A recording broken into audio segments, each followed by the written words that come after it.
Kontrol edilir, zəfərləri cəzalandırır. Yəni, sizdə bizim futbolçular populyarlıq dönəmində bu ulduz xəstəliyidir. Bu hələ də illər keçidə qalır. Ola bilər mi peki daha yaxşı olar ki, futbolçuların psixologlarının işləsi, yəni bu cür səhvlərə yol verməsin. Nəyə görə biz illər keçidə yenə də eyni o ulduz xəstəliyi məsələsindən əziyyət çəkirik futbolçularımızda? Açıq çıxış yolu nədə olduğunu bilmirəm. Yəni, ümumən bizim yerli futbolçularda vaxtı ikən bəlkə məndə də belə xətalar olur ki, mən biraz fərqli olur, bəlkə daha çox işləyə bilərəm, daha çox çalışa bilərəm, daha dözümlü olmalıydım, xüsusilə legioner həyatları yaşadıqda. Mənim özüm də xətalarım olur və bugün də kiminsə xətaları haqqında danışmaq düşünürəm, düzgün olmaz.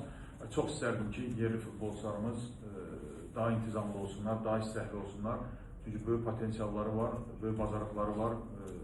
Çempionlar Liqasının oyunun oyuncusu olmaq, o cür rəqiblərə qarşı elə bir nəticə deyil.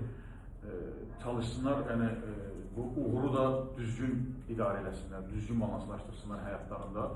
Təbii olaraq məşhurlaşacaqsan, sənə diqqət böyük olacaq, istək, sevgi böyük olacaq, amma bunu mütləq şəkildə balanslaşdırması, yoxsa əks halda belə fəsadlar olacaq. Məsələdə açıqlama, yəni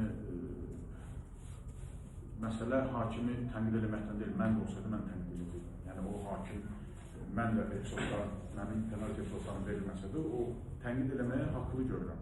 Yəni kimsə, hakim səhvi varsa tənqid edirsə, normaldır, amma orada bəzi açıqlamalar var ki, onlar çox məyus edicidir. O da, bilmirəm, aşırı şəkildə emosional ola bilsin, elə açıqlamalar verir və düşünürəm ki, biraz keçdikdən sonra ola bilsin özünə məyus olub açıqlamalar.